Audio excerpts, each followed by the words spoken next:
નમસ્કાર, ન્યૂઝ બુલેટિનમાં આપનું સ્વાગત છે। હું છું પંકજ શર્મા। શરૂઆત મહત્વપૂર્ણ ખબરથી। મહીસાગરમાં હડકાયા શ્વાનનો આતંક જોવા મળ્યો। ખાનપુર તાલુકાના ગામોમાં ડાઘિયાએ બચકા ભર્યા। એક જ દિવસમાં 6 લોકો અને 2 પશુને બચકા ભર્યા। બાળકો મહિલાઓને હડકાયા શ્વાને બચકા ભર્યા હતા। ગોગાવાડ, ઝેર, સિમલનાળા, વાવકુવા ગામમાં કહેર જોવા મળ્યો। સ્કૂલે જતા બાળકો મહિલાઓ આનો શિકાર બની છે। ભોગ બનનારાઓની જે હાલત છે એ કફોડી દેખાઈ રહી છે। સારવાર કરવા જતા સરકારી હોસ્પિટલમાં શ્વાનની રસી પણ નથી મળી। સારવાર માટે ગોધરા સિવિલમાં ખસેડાયા છે। તો એક જ દિવસમાં 6 લોકો અને 2 પશુને બચકા ભરી રહ્યા છે આ શ્વાન છે એ હડકાયા થયા છે અને ખાનપુર તાલુકાના ગામોમાં આ શ્વાનનો આતંક જોવા મળ્યો છે। એક જ દિવસમાં 6 લોકો અને 2 પશુને બચકા ભર્યા છે। વધુ માહિતી સાથે મહીસાગરથી સંવાદદાતા મિતેશ ભાટિયા જોડાયા છે। મિતેશ, કેટલા લોકોને અત્યાર સુધી આ શ્વાન કરડ્યો છે અને શું કારણ છે કે હોસ્પિટલમાં હવે હડકવાની રસી નથી? બિલકુલ, જો વાત કરવામાં આવે પંકજ, તો 3-4 દિવસથી એક કૂતરું હડકામાં ઉપડ્યું છે અને જેને લઈને અનેક જે લોકો છે તેમને કરડી રહ્યું છે। છેલ્લા 4 દિવસથી કૂતરા દ્વારા આતંક મચાવવામાં આવી રહ્યો છે। તો બીજી તરફ જે ભોગ બનેલા છે કૂતરાથી તે લોકો હોસ્પિટલે જાય છે, પરંતુ રસી ના હોવાના કારણે અન્ય જગ્યાએ અન્ય જિલ્લાની બહાર તેમને સારવાર લેવાની જરૂર પડી રહી છે। જી પંકજ। જી મિતેશ, આભાર માહિતી આપવા માટે। વલસાડ શહેરમાં રખડતા શ્વાનનો આતંક વધી રહ્યો છે। શહેરના ગ્રીન પાર્ક સોસાયટીમાં ઘરના આંગણે રમતી એક બાળકી પર શ્વાને હુમલો કરી દીધો અને મોઢા અને હાથના ભાગે બચકા ભરતા બાળકી ગંભીર રીતે ઈજાગ્રસ્ત થઈ। આ સમગ્ર ઘટના સીસીટીવી કેમેરામાં કેદ થઈ હતી। તમે જોઈ શકો છો કે કઈ રીતે આ જે શ્વાન છે એ આ બાળકી પર તૂટી પડ્યો હતો। ગ્રીન પાર્ક સોસાયટીમાં 3 વર્ષે અલીસબા નામની એક 3 વર્ષની બાળકી ઘરના આંગણે રમી રહી હતી। એ દરમિયાન ત્યાંથી પસાર થતા એક શ્વાન નજીક જતા જ આ બાળકી પર શ્વાને હુમલો કર્યો। મોઢા અને હાથના ભાગે બચકા ભરી લેતા બાળકી ગંભીર રીતે ઈજાગ્રસ્ત થઈ। દ્રશ્યો જોતા જ આસપાસના વિસ્તારમાં દોડધામ મચી ગઈ હતી। બાળકીને સારવાર માટે હોસ્પિટલમાં ખસેડાઈ છે। આ બાળકી પર શ્વાનના હુમલાના દ્રશ્યો સીસીટીવીમાં પણ કેદ થઈ ગયા હતા।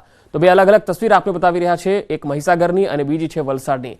મહીસાગરમાં પણ હડકાયા શ્વાને 6 થી વધારે લોકોને બચકા ભર્યા, તો બીજી તરફ એક બાળકી પર જીવલેણ હુમલાની ઘટના વલસાડમાં પણ બની।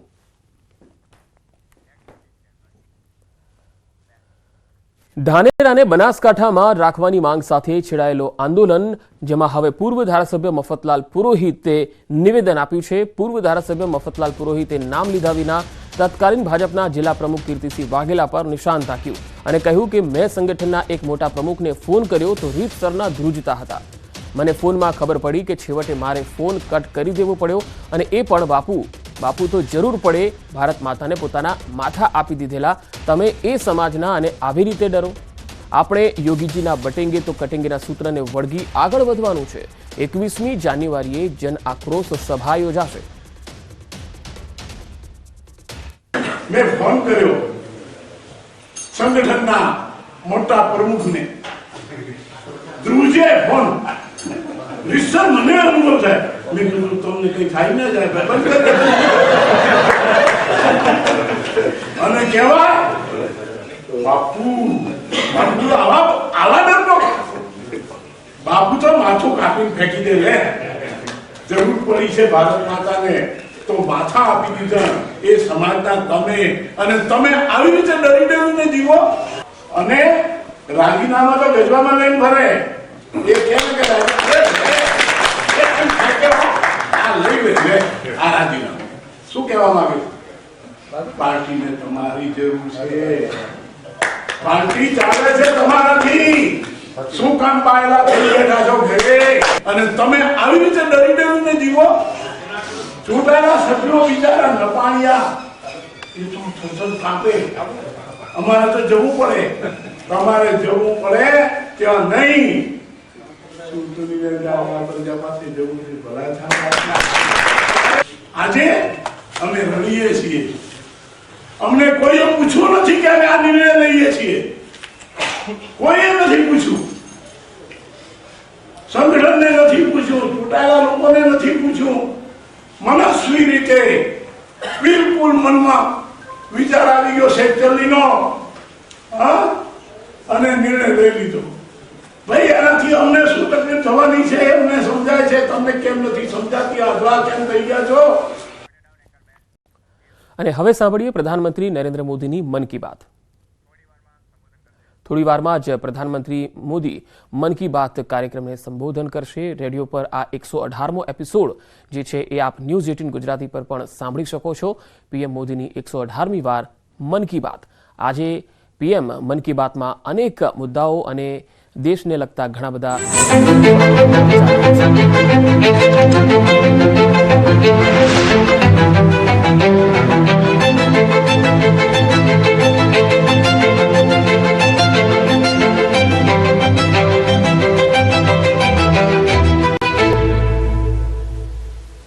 मेरे प्यारे देशवासियों, नमस्कार। आज 2025 की पहली मन की बात हो रही है। आप लोगों ने एक बात जरूर नोटिस की होगी, हर बार मन की बात महीने के आखिरी रविवार को होती है, लेकिन इस बार हम एक सप्ताह पहले चौथे रविवार के बजाय तीसरे रविवार को ही मिल रहे हैं, क्योंकि अगले सप्ताह रविवार के दिन ही गणतंत्र दिवस है। मैं सभी देशवासियों को गणतंत्र दिवस की अग्रिम शुभकामनाएं देता हूं। साथियों, इस बार का गणतंत्र दिवस बहुत विशेष है। ये भारतीय गणतंत्र की 75वीं वर्षगांठ है। इस वर्ष संविधान लागू होने के 75 साल हो रहे हैं। मैं संविधान सभा के उन सभी महान व्यक्तित्वों को नमन करता हूं जिन्होंने हमें हमारा पवित्र संविधान दिया। संविधान सभा के दौरान अनेक विषयों पर लंबी लंबी चर्चाएं हुई। वो चर्चाएं संविधान सभा के सदस्यों के विचार, उनकी वो वाणी हमारी बहुत बड़ी धरोहर है। आज मन की बात में मेरा प्रयास है कि आपको कुछ महान नेताओं की ओरिजिनल आवाज सुनाऊं। साथियों, जब संविधान सभा ने अपना काम शुरू किया तो बाबा साहब आम्बेडकर ने परस्पर सहयोग को लेकर एक बहुत महत्वपूर्ण बात कही थी। उनका ये संबोधन इंग्लिश में है, मैं उसका एक अंश आपको सुनाता हूं। So far as the ultimate goal is concerned, I think none of us need have any apprehensions. None of us need have any doubt. But my fear, which I must express clearly, is this.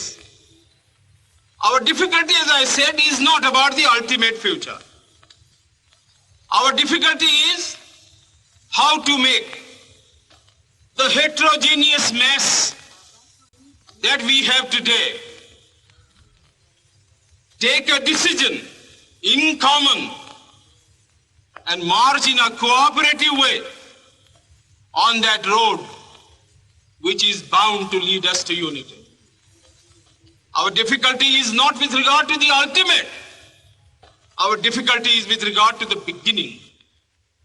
साथियों, बाबा साहब इस बात पर जोर दे रहे थे कि संविधान सभा एक साथ एक मत हो और मिलकर सर्वहित के लिए काम करे। मैं आपको संविधान सभा की एक और ऑडियो क्लिप सुनाता हूं। ये ऑडियो डॉक्टर राजेंद्र प्रसाद जी का है, जो हमारी संविधान सभा के प्रमुख थे। आइए डॉक्टर राजेंद्र प्रसाद जी को सुनते हैं। हमारा इतिहास बताता है और हमारी संस्कृति सिखाती है कि हम शांति प्रिय हैं और रहें। हमारा साम्राज्य, हमारी फतेह दूसरे तरह की रही है। हमने दूसरों को जंजीरों से, चाहे वो लोहे की हो या सोने की, कभी नहीं बांधने की कोशिश की। हमने दूसरों को अपने साथ लोहे के जंजीर से भी ज्यादा मजबूत मगर सुंदर और सुखद रेशम के धागे से बांध रखा है, और वो बंधन धर्म का है, संस्कृति का है, ज्ञान का है। हम अब भी उसी रास्ते पर चलते रहेंगे और हमारी एक ही इच्छा और अभिलाषा है। वो अभिलाषा ये है कि हम संसार में सुख और शांति कायम करने में मदद पहुंचा सकें और संसार के हाथों में सत्य और अहिंसा वो अचूक हथियार दे सकें जिसने हमें आज आजादी तक पहुंचाया है। हमारी जिंदगी और संस्कृति में कुछ ऐसा है जिसने हमें समय के थपेड़ों के बावजूद जिंदा रहने की शक्ति दी है। अगर हम अपने आदर्शों को सामने रखे रहेंगे तो हम संसार की बड़ी सेवा कर पाएंगे। साथियों, डॉक्टर राजेंद्र प्रसाद जी ने मानवीय मूल्यों के प्रति देश की प्रतिबद्धता की बात कही थी। अब मैं आपको डॉक्टर श्यामा प्रसाद मुखर्जी की आवाज सुनाता हूं। उन्होंने अवसरों की समानता का विषय उठाया। डॉक्टर श्यामा प्रसाद मुखर्जी ने कहा था, I hope, sir, that we shall go ahead with our work in spite of all difficulties and thereby help to create that great India, which will be the motherland of not this community or that, not this class of it, but of every person, man, woman and child inhabiting in this great land, irrespective of race, caste, creed or community. Everyone to have an equal opportunity so that he or she can develop himself and herself according to the best talent and serve the great common motherland of theirs. साथियों, मुझे उम्मीद है आपको भी संविधान सभा की debate से ये ओरिजिनल ऑडियो सुनकर अच्छा लगा होगा।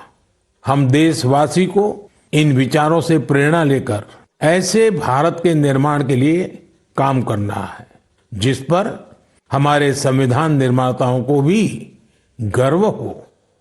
साथियों, गणतंत्र दिवस से एक दिन पहले 25 जनवरी को नेशनल वोटर्स डे है। ये दिन इसलिए अहम है क्योंकि इस दिन भारतीय निर्वाचन आयोग की स्थापना हुई थी। Election commission. हमारे संविधान निर्माताओं ने संविधान में हमारे चुनाव आयोग को लोकतंत्र में लोगों की भागीदारी को बहुत बड़ा स्थान दिया है। देश में जब 1951-52 में पहली बार चुनाव हुए तो कुछ लोगों को संशय था कि क्या देश का लोकतंत्र जीवित रहेगा, लेकिन हमारे लोकतंत्र ने सारी आशंकाओं को गलत साबित किया। आखिर भारत मदर ऑफ डेमोक्रेसी है। बीते दशकों में भी देश का लोकतंत्र सशक्त हुआ है, समृद्ध हुआ है। मैं चुनाव आयोग का भी धन्यवाद दूंगा जिसने समय समय पर हमारी मतदान प्रक्रिया को आधुनिक बनाया है, मजबूत किया है। आयोग ने जनशक्ति को और शक्ति देने के लिए तकनीकी शक्ति का उपयोग किया। मैं चुनाव आयोग को निष्पक्ष चुनाव के उनके कमिटमेंट के लिए बधाई देता हूं। मैं देशवासियों से कहूंगा कि वो ज्यादा से ज्यादा संख्या में अपने मत के अधिकार का उपयोग करें, हमेशा करें और देश के डेमोक्रेटिक प्रोसेस का हिस्सा भी बने और इस प्रोसेस को सशक्त भी करें। मेरे प्यारे देशवासियों, प्रयागराज में महाकुंभ का श्री गणेश हो चुका है। चिरस्मरणीय जन सैलाब, अकल्पनीय दृश्य और समता समरसता का असाधारण संगम। इस बार कुंभ में कई दिव्य योग भी बन रहे हैं। कुंभ का ये उत्सव विविधता में एकता का उत्सव मनाता है। संगम की रेती पर पूरे भारत के, पूरे विश्व के लोग जुड़ते हैं। हजारों वर्षों से चली आ रही इस परंपरा में कहीं भी कोई भेदभाव नहीं, जातिवाद नहीं। इसमें भारत के दक्षिण से लोग आते हैं, भारत के पूर्व और पश्चिम से लोग आते हैं। कुंभ में गरीब अमीर सब एक हो जाते हैं। सब लोग संगम में डुबकी लगाते हैं, एक साथ भंडारों में भोजन करते हैं, प्रसाद लेते हैं। तभी तो कुंभ एकता का महाकुंभ है। कुंभ का आयोजन हमें ये भी बताता है कि कैसे हमारी परंपराएं पूरे भारत को एक सूत्र में बांधती हैं। उत्तर से दक्षिण तक मान्यताओं को मानने के तरीके एक जैसे ही है। एक तरफ प्रयागराज, उज्जैन, नासिक और हरिद्वार में कुंभ का आयोजन होता है, वैसे ही दक्षिण भूभाग में गोदावरी, कृष्णा, नर्मदा और कावेरी नदी के तटों पर पुष्करम होते हैं। ये दोनों ही पर्व हमारी पवित्र नदियों से, उनकी मान्यताओं से जुड़े हुए हैं। इसी तरह कुंभकोणम से तिरुक्कड़ियूर, कुड़वासल से तिरुचेरै अनेक ऐसे मंदिर हैं जिनकी परंपराएं कुंभ से जुड़ी हुई हैं। साथियों, इस बार आप सब ने देखा होगा कि कुंभ में युवाओं की भागीदारी बहुत व्यापक रूप में नजर आती है। और ये भी सच है कि जब युवा पीढ़ी अपनी सभ्यता के साथ गर्व के साथ जुड़ जाती है तो उसकी जड़ें और मजबूत होती हैं और तब उसका स्वर्णिम भविष्य भी सुनिश्चित हो जाता है। हम इस बार कुंभ के डिजिटल फुटप्रिंट्स भी इतने बड़े स्केल पर देख रहे हैं। कुंभ की ये वैश्विक लोकप्रियता हर भारतीय के लिए गर्व की बात है। साथियों, कुछ दिन पहले ही पश्चिम बंगाल में गंगा सागर मेले का भी विहंगम आयोजन हुआ है। संक्रांति के पावन अवसर पर इस मेले में पूरी दुनिया से आए लाखों श्रद्धालुओं ने डुबकी लगाई है। कुंभ, पुष्करम और गंगा सागर मेला हमारे ये पर्व हमारे सामाजिक मेलजोल को, सद्भाव को, एकता को बढ़ाने वाले पर्व है।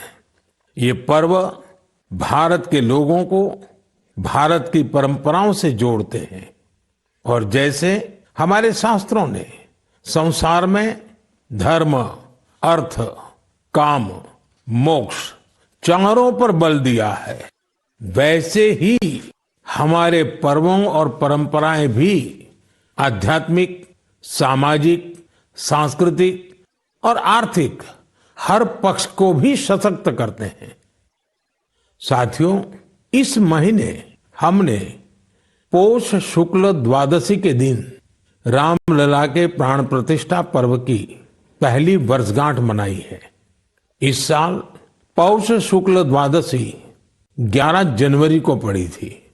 इस दिन लाखों राम भक्तों ने अयोध्या में रामलला के साक्षात दर्शन कर उनका आशीर्वाद लिया। प्राण प्रतिष्ठा की ये द्वादशी भारत की सांस्कृतिक चेतना की पुनः प्रतिष्ठा की द्वादशी है।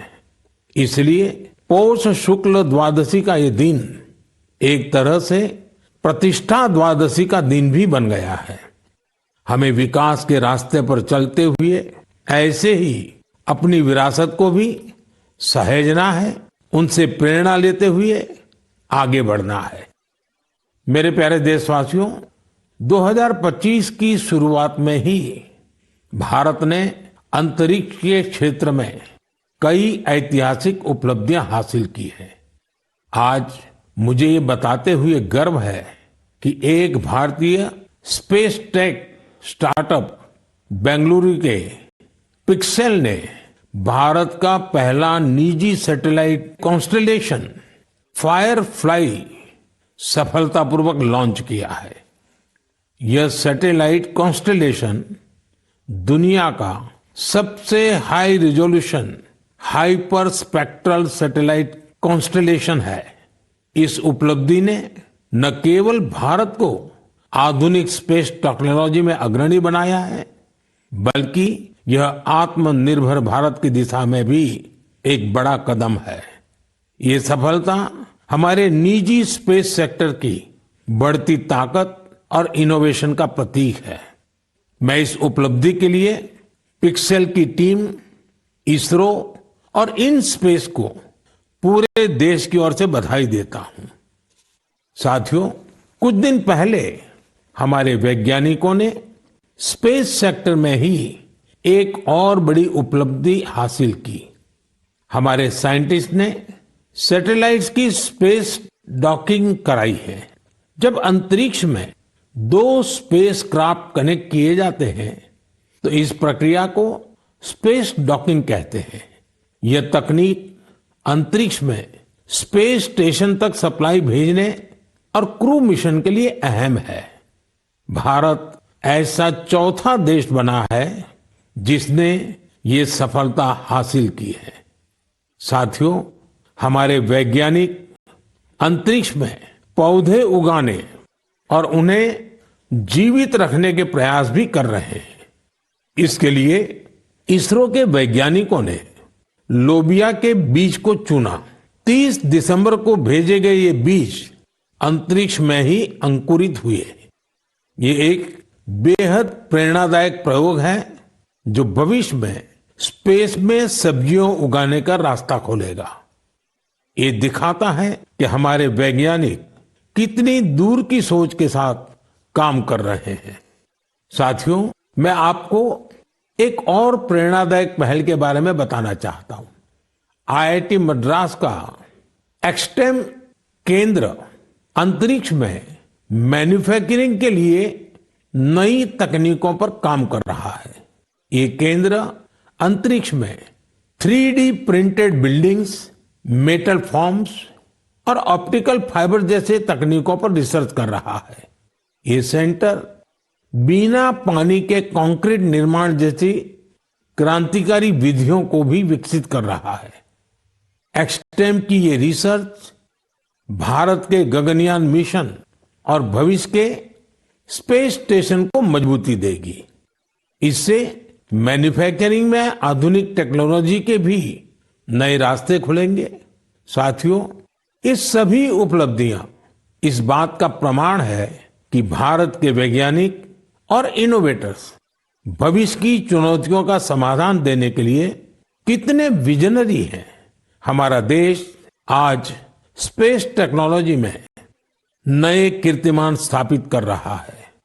मैं भारत के वैज्ञानिकों, इनोवेटर्स और युवा उद्यमियों को पूरे देश की ओर से शुभकामनाएं देता हूं। मेरे प्यारे देशवासियों, आपने कई बार इंसानों और जानवरों के बीच गजब की दोस्ती की तस्वीरें देखी होगी। आपने जानवरों की वफादारी की कहानियां सुनी होगी। जानवर पालतू हो या जंगल में रहने वाले पशु, इंसानों से उनका नाता कई बार हैरान कर देता है। जानवर भले बोल नहीं पाते, लेकिन उनकी भावनाओं को, उनके हाव भाव को इंसान भली भांति भांप लेते हैं। जानवर भी प्यार की भाषा को समझते हैं, उसे निभाते भी हैं। मैं आपसे असम का एक उदाहरण साझा करना चाहता हूं। असम में एक जगह है नौगांव। नौगांव हमारे देश की महान विभूति श्रीमद शंकर देव जी का जन्मस्थान भी है। यह जगह बहुत ही सुंदर है। यहाँ हाथियों का भी एक बड़ा ठिकाना है। इस क्षेत्र में कई घटनाएं देखी जा रही थी जहां हाथियों के झुंड फसलों को बर्बाद कर देते थे। किसान परेशान रहते थे, जिससे आसपास के करीब 100 गांवों के लोग बहुत परेशान थे। लेकिन गांव वाले हाथियों की भी मजबूरी समझते थे। उन्हें पता था कि हाथी भूख मिटाने के लिए खेतों का रुख कर रहे हैं, इसलिए गांव वालों ने इसका समाधान निकालने की सोची। गांव वालों की एक टीम बनी जिसका नाम था हाथी बंधु। हाथी बंधुओं ने सूझबूझ दिखाते हुए करीब 800 बीघा बंजर भूमि पर एक अनूठी कोशिश की। यहां गांव वालों ने आपस में मिलजुल कर नेपियर ग्रास लगाई। इस घास को हाथी बहुत पसंद करते हैं। इसका असर ये हुआ कि हाथियों ने खेतों की ओर जाना कम कर दिया। यह हजारों गांव वालों के लिए बहुत राहत की बात है। उनका ये प्रयास हाथियों को भी खूब भाया है। साथियों, हमारी संस्कृति और विरासत हमें आसपास के पशु पक्षियों के साथ प्यार से रहना सिखाती है। ये हम सभी के लिए बहुत खुशी की बात है कि बीते 2 महीनों में हमारे देश में 2 नए टाइगर रिजर्व्स जुड़े हैं। इनमें से एक है छत्तीसगढ़ में गुरु घासीदास तमोर पिंगला टाइगर रिजर्व और दूसरा है एमपी में राता पानी टाइगर रिजर्व। मेरे प्यारे देशवासियों, स्वामी विवेकानंद जी ने कहा था, जिस व्यक्ति में अपने आइडिया को लेकर जुनून होता है वही अपने लक्ष्य को हासिल कर पाता है। किसी आइडिया को सफल बनाने के लिए हमारा पैशन और डेडिकेशन सबसे जरूरी होता है। पूरी लगन और उत्साह से ही इनोवेशन, क्रिएटिविटी और सफलता का रास्ता अवश्य निकलता है। कुछ दिन पहले ही स्वामी विवेकानंद जी की जयंती पर मुझे विकसित भारत यंग लीडर्स डायलॉग का हिस्सा बनने का सौभाग्य मिला। यहाँ मैंने देश के कोने कोने से आए युवा साथियों के साथ अपना पूरा दिन बिताया। युवाओं ने स्टार्टअप्स, कल्चर, विमेन, यूथ और इंफ्रास्ट्रक्चर जैसे कई सेक्टर्स को लेकर अपने आइडियाज शेयर किए। यह कार्यक्रम मेरे लिए बहुत यादगार रहा। साथियों, कुछ दिन पहले ही स्टार्टअप इंडिया के 9 साल पूरे हुए हैं। हमारे देश में जितने स्टार्टअप्स 9 साल में बने हैं उनमें से आधे से ज्यादा टियर 2 और टियर 3 शहरों से हैं। और जब ये सुनते हैं तो हर हिंदुस्तानी का दिल खुश हो जाता है। यानी हमारा स्टार्टअप कल्चर बड़े शहरों तक ही सीमित नहीं है। और आपको यह जानकर हैरानी होगी कि छोटे शहरों के स्टार्टअप्स में आधे से ज्यादा का नेतृत्व हमारी बेटियां कर रही है। जब यह सुनने को मिलता है कि अंबाला, हिसार, कांगड़ा, चेंगलपट्टू, बिलासपुर, ग्वालियर और वाशिम जैसे शहर स्टार्टअप्स के सेंटर बन रहे हैं तो मन आनंद से भर जाता है। नागालैंड जैसे राज्य में पिछले साल स्टार्टअप्स के रजिस्ट्रेशन में 200% से अधिक की वृद्धि हुई है। Waste management, non renewable energy, biotechnology और लॉजिस्टिक्स ऐसे सेक्टर हैं जिनसे जुड़े स्टार्टअप सबसे ज्यादा देखे जा रहे हैं। ये कन्वेंशनल सेक्टर्स नहीं है, लेकिन हमारे युवा साथी भी तो कन्वेंशनल से आगे की सोच रखते हैं, इसलिए उन्हें सफलता भी मिल रही है। साथियों, 10 साल पहले जब कोई स्टार्टअप के क्षेत्र में जाने की बात करता था तो उसे तरह तरह के ताने सुनने को मिलते थे। कोई ये पूछता था कि आखिर स्टार्टअप होता क्या है, तो कोई कहता था कि इसे कुछ होने वाला नहीं है। लेकिन अब देखिए, 1 दशक में कितना बड़ा बदलाव आ गया। आप भी भारत में बन रहे नए अवसरों का भरपूर लाभ उठाएं। अगर आप खुद पर विश्वास रखेंगे तो आपके सपनों को भी नई उड़ान मिलेगी। मेरे प्यारे देशवासियों, नेक नियत से निस्वार्थ भावना के साथ किए गए कामों की चर्चा दूर सुदूर पहुंच ही जाती है। और हमारा मन की बात तो इसका बहुत बड़ा प्लेटफॉर्म है। हमारे इतने विशाल देश में दूर दराज भी अगर कोई अच्छा काम कर रहा होता है, कर्तव्य भावना को सर्वोपरि रखता है, तो उसके प्रयासों को सामने लाने का ये बेहतरीन मंच है। अरुणाचल प्रदेश में दीपक नाबाम जी ने सेवा की अनूठी मिसाल पेश की है। दीपक जी यहाँ लिविंग होम चलाते हैं, जहाँ मानसिक रूप से बीमार, शरीर से असमर्थ लोगों और बुजुर्गों की सेवा की जाती है। यहाँ पर ड्रग्स की लत के शिकार लोगों की देखभाल की जाती है।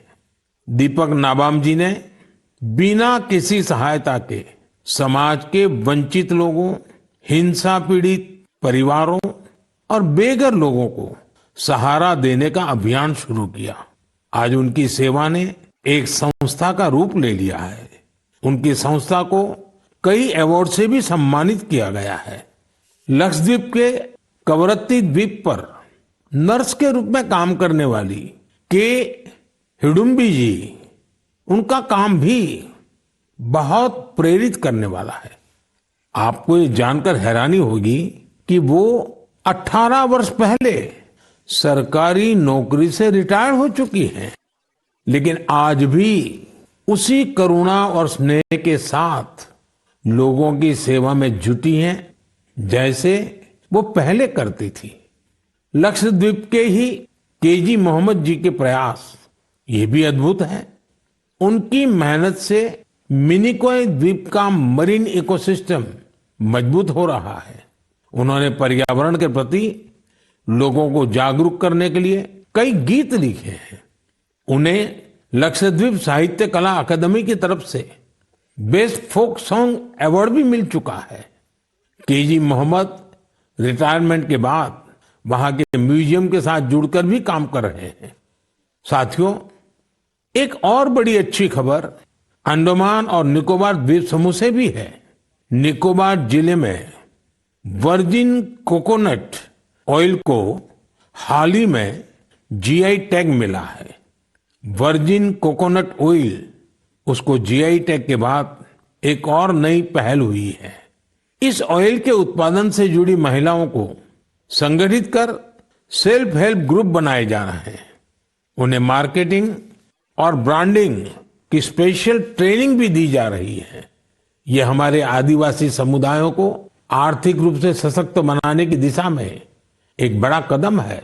मुझे विश्वास है भविष्य में निकोबार का वर्जिन कोकोनट ऑयल दुनिया भर में धूम मचाने वाला है और इसमें सबसे बड़ा योगदान अंडमान और निकोबार के महिला सेल्फ हेल्प ग्रुप का होगा। मेरे प्यारे देशवासियों, पल भर के लिए आप एक दृश्य की कल्पना कीजिए। कोलकाता में जनवरी का समय है, दूसरा विश्व युद्ध अपने चरम पर है और इधर भारत में अंग्रेजों के खिलाफ गुस्सा उफान पर है। इसकी वजह से शहर में चप्पे चप्पे पर पुलिस वालों की तैनाती है। कोलकाता के बीचों बीच एक घर के आसपास पुलिस की मौजूदगी ज्यादा चौकस है। इसी बीच लंबा ब्राउन कोट, पैंट और काली टोपी पहने हुए एक व्यक्ति रात के अंधेरे में एक बंगले से कार लेकर बाहर निकलता है। मजबूत सुरक्षा वाली कई चौकियों को पार करते हुए वो एक रेलवे स्टेशन गोमो पहुंच जाता है। ये स्टेशन अब झारखंड में है।